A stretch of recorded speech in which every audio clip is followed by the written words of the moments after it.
Shalom Bapak Ibu terkasih dalam Tuhan. Bertemu lagi di minggu ini. Kita boleh bersyukur karena firman Tuhan itu ya dan amin. Apa yang dikatakan Tuhan selalu digenapi.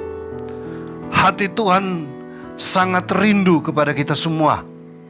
Tuhan ingin menyelamatkan kita secara sempurna. Tidak ada yang binasa. Karena itu Allah mengasihi kita semua.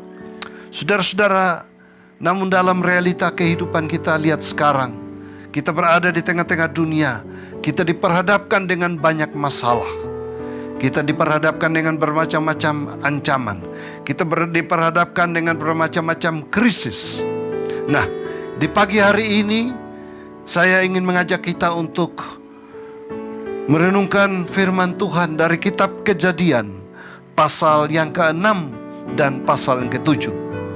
Kalau kita membaca kedua pasal ini, kita ingat kepada peristiwa Nuh, peristiwa air bah. Dan karena itu saya akan mengawali dengan membacakan beberapa ayat. Pasal 6 ayat 8 sampai ayat yang ke-13 demikian. Tetapi Nuh mendapat kasih karunia di mata Tuhan. Inilah riwayat Nuh. Nuh adalah seorang yang benar dan tidak bercela di antara orang-orang sezamannya. Dan Nuh itu hidup bergaul dengan Allah. Nuh memperanakan 3 orang laki-laki, Sem, Ham, dan Yafet. Adapun bumi itu telah rusak di hadapan Allah dan penuh dengan kekerasan. Allah menilik bumi itu dan sungguhlah rusak benar, sebab semua manusia menjalankan hidup yang rusak di bumi. Berfirmanlah Allah kepada Nuh, Aku telah memutuskan untuk mengakhiri hidup segala makhluk, sebab bumi telah penuh dengan kekerasan oleh mereka. Jadi aku akan memusnahkan mereka bersama-sama dengan bumi. Saya loncat kepada ayat yang ke-22.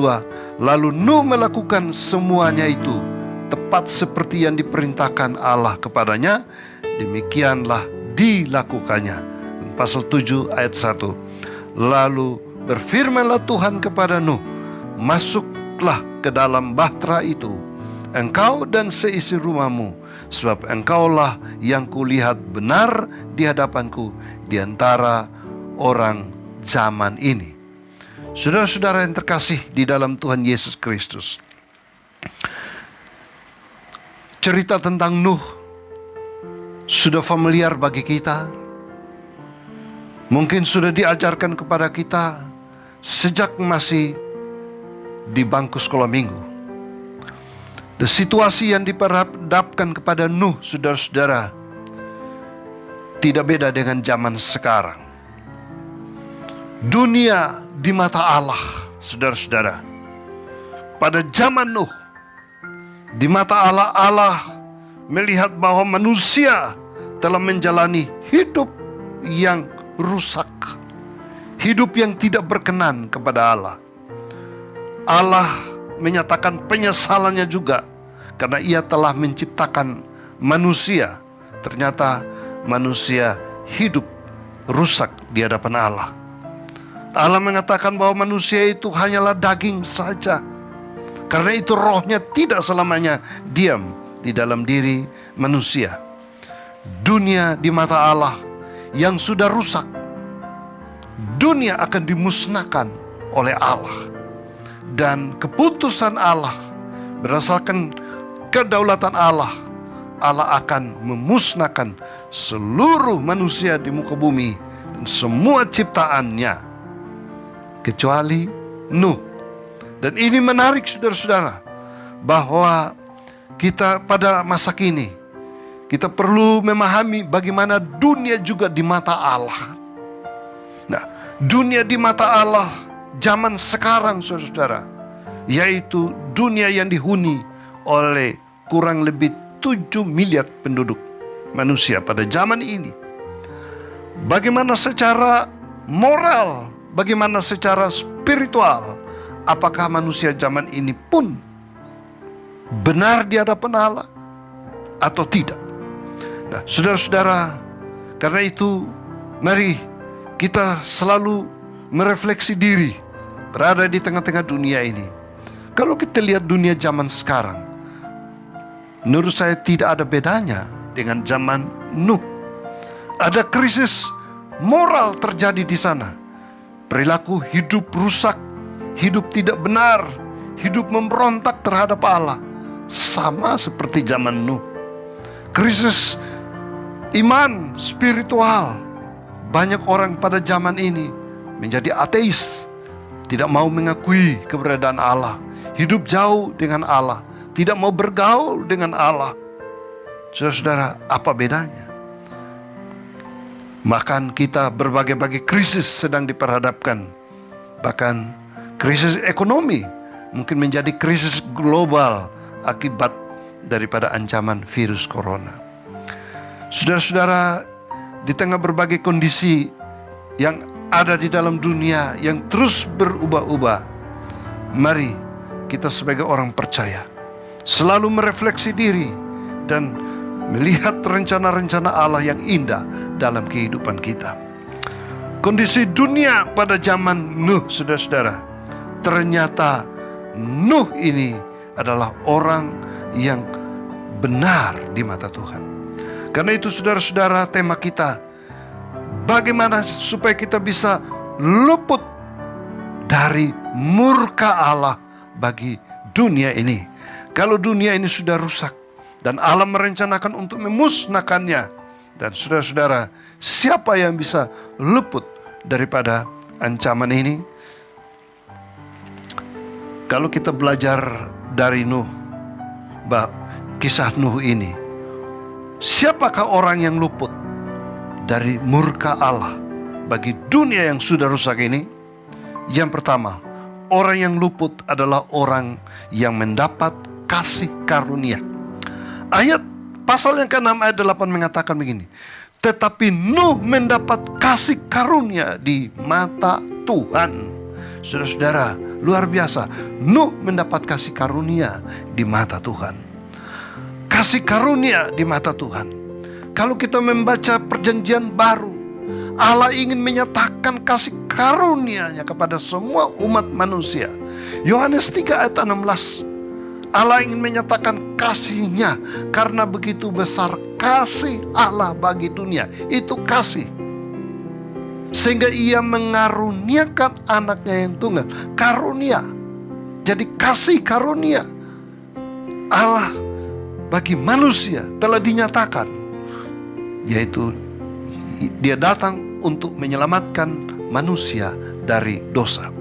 Di hadapan Allah semua orang akan binasa. Karena Roma 6 ayat 23 mengatakan upah dosa ialah maut, tetapi kasih karunia Allah ialah hidup yang kekal. Jadi kalau Nuh mendapat kasih karunia, maka zaman sekarang juga kasih karunia Allah ingin dinyatakan kepada semua orang, kepada Bapak Ibu Saudara dan saya, supaya kita tidak binasa. Kalau zaman Nuh, dunia akan dibinasakan dengan air bah. Tetapi zaman sekarang Allah tidak membinasakan dengan air bah lagi, tetapi hukuman maut menanti setiap orang. Nah, dalam kondisi semacam inilah, maka Allah ingin menyatakan kasih karunia-Nya bukan hanya kepada Nuh, tetapi zaman sekarang kepada semua orang. Allah ingin menyatakan kasih karunia-Nya. Pertanyaannya, apakah kita meresponi kasih karunia Allah? Orang yang mendapat kasih karunia Allah perlu memberi respon secara positif, supaya dia akan luput daripada hukuman Allah. Karena itu, barang siapa yang percaya kepadanya tidak binasa, melainkan beroleh hidup yang kekal. Maka pertanyaannya, apakah saudara telah menerima kasih karunia Allah dalam kehidupanmu? Kalau kita sudah menerima kasih karunia Allah, yaitu menerima Yesus di dalam kehidupan kita, maka percayalah, kita adalah orang yang luput dari murka Allah. Di dalam Kristus kita tidak dihukum lagi. Di dalam Kristus kita tidak binasa lagi. Maut telah dikalahkan dan keselamatan secara sempurna telah dikaruniakan kepada setiap orang yang percaya. Di minggu pagi ini, Bapak Ibu Saudara yang terkasih dalam Tuhan, kita berada di tengah ancaman-ancaman bahaya, maut, kematian, sakit, penyakit. Tapi kalau saudara adalah orang yang sudah menerima kasih karunia Allah, tidak usah takut. Apapun situasi yang diperhadapkan kepada kita, maut sekalipun, maka dalam Roma pasal yang ke-8 mengatakan, siapa yang dapat memisahkan kita dari kasih Allah di dalam Kristus Yesus? Apakah maut, bahaya, ketelanjangan, pedang, apa saja, kelaparan, ketelanjangan? Tidak ada yang dapat memisahkan kita dari kasih karunia Allah di dalam Yesus Kristus. Satu sukacita bagi kita, bukan? Kita akan luput dari murka Allah bila kita sudah menerima kasih karunia Allah. Ingat, Nuh mendapat kasih karunia di mata Allah. Jadi siapa yang akan luput dari murka Allah? Yang pertama adalah orang yang mendapat kasih karunia Allah, Bapak Ibu, Saudara dan saya. Yang kedua, siapakah orang yang akan luput dari murka Allah? Yaitu orang yang hidup bergaul dengan Allah. Pasal yang ke-6 ayat yang ke-9 mengatakan demikian. Inilah riwayat Nuh. Nuh adalah seorang yang benar dan tidak bercela di antara orang-orang sejamannya. Dan Nuh itu hidup bergaul dengan Allah. Saudara-saudara, Allah akan memusnahkan semua manusia pada zaman Nuh. Tetapi hanya Nuh yang tidak dimusnahkan. Nuh sekeluarga, saudara-saudara, karena bergaul dengan Allah. Ini sangat menarik. Pada zaman ini Tuhan juga ingin mencari orang-orang yang bergaul dengan Dia. Bergaul dengan Dia bukan hanya secara pribadi, tetapi mengajak semua keluarga. Saudara-saudara, pada 3 bulan yang sudah berjalan ini kita tidak bisa beribadah bersama di gereja karena ancaman COVID. Kita harus menjaga jarak sosial, interaksi hubungan, dan hanya melalui ibadah online. Maka saya berharap kita semua tidak hanya beribadah sendiri. Ya boleh, kecuali yang tinggal sendiri, yang di tempat kos-kosan sendiri. Tetapi bagi yang berkeluarga, ajaklah istri, ajaklah suami, ajaklah anak-anak. Seperti Nuh mengajak semua keluarganya untuk bergaul dengan Allah. Dan saat kita bergaul dengan Allah, di sana ada hubungan yang lebih dekat, ada sukacita yang datang dalam hidup kita, ada damai sejahtera memenuhi kehidupan kita, ada kekuatan yang menyertai kehidupan kita, ada berkat juga yang datang menyertai kita, ada pertolongan yang nyata bagi kita. Karena itu kita tidak perlu takut, kita tidak perlu gelisah dengan apapun yang sedang terjadi di dalam dunia. Dan memang Allah akan memusnahkan seluruh dunia ini dengan caranya, saudara-saudara. Tapi orang-orang pilihannya, orang-orang bergaul dengan Dia, akan luput. Karena itu mari kita bergaul dengan Allah. Jangan jemu-jemu, jangan bosan-bosan untuk selalu datang berdoa, untuk selalu datang membaca firman Tuhan, untuk selalu mendengarkan puji-pujian, untuk membaca firman Tuhan, bergaul dekat dengan Allah. Itu harus menjadi komitmen kita, saudara. Kita lebih banyak waktu di rumah. Kita melakukan apa di rumah, saudara-saudara? Ambil waktu untuk bergaul dengan Allah. Orang-orang yang luput dari murka Allah adalah orang yang bergaul dengan Allah, seperti Nuh. Mari kita ajak semua keluarga kita untuk selalu bergaul dengan Allah. Siapakah yang akan luput dari murka Allah? Yang ketiga, yaitu orang yang taat melakukan kehendak Allah. Kalau kita baca pasal 6 ayat yang ke-22 mengatakan demikian. Lalu Nuh melakukan semuanya itu tepat seperti yang diperintahkan Allah kepadanya. Demikianlah dilakukannya. Dan juga pasal 7 ayat yang ke-5. Lalu Nuh melakukan segala yang diperintahkan Tuhan kepadanya. Nuh bukan hanya mendapat kasih karunia, Nuh bukan hanya bergaul dengan Allah saja, tetapi Nuh juga adalah orang yang taat kepada kehendak Allah. Bapak Ibu, Tuhan ingin kita menjalani kehidupan kita dengan taat melakukan apa yang Tuhan inginkan. Kalau Nuh taat dalam hal apa di sini? Dia mengerjakan bahtera. Tuhan perintahkan dia mengerjakan bahtera, ya dia mengerjakan bahtera. Mari kita bertanya, Tuhan perintahkan kita untuk melakukan apa? Sebagai kepala keluarga, Tuhan perintahkan, jadilah kepala keluarga yang baik. Sebagai ibu rumah tangga, jadilah ibu rumah tangga yang baik. Sebagai anak, jadilah anak-anak yang taat dan mengasihi orang tua. Banyak hal yang Tuhan perintahkan. Bekerjalah, lakukanlah. Bagi kami hamba-hamba Tuhan, Tuhan juga perintahkan, beritakanlah firman, layanilah sesama. Banyak kita masing-masing bertanya, berbeda-beda Tuhan perintahkan kepada kita. Mungkin Tuhan perintahkan saudara, berilah, ya berilah. Tuhan perintahkan saudara, berdoalah buat orang lain, ya berdoalah. Apa yang Tuhan perintahkan bagi Anda?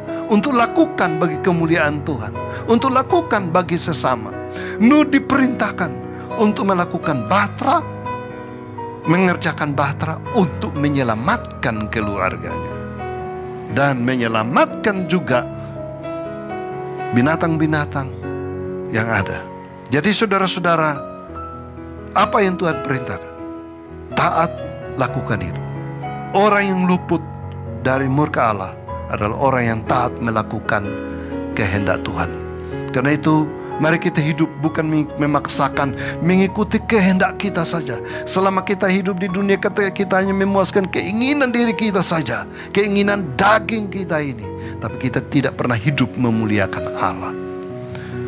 Bapak Ibu Saudara yang terkasih di dalam Tuhan, melalui firman Tuhan ini, mari kita berkomitmen untuk kita luput dari murka Allah, yaitu menjadi orang-orang yang meresponi kasih karunia Allah, mendapat kasih karunia di mata Tuhan. Kita menjadi orang-orang yang hidup bergaul dengan Allah sampai akhir hidup kita pun kita tetap bergaul dengan Allah. Dan kita seumur hidup kita lakukan apa yang Tuhan inginkan, melakukan kehendak Tuhan. Tuhan memberkati kita. Minggu ini percaya penyertaan Tuhan sempurna bagi kita dimanapun kita berada.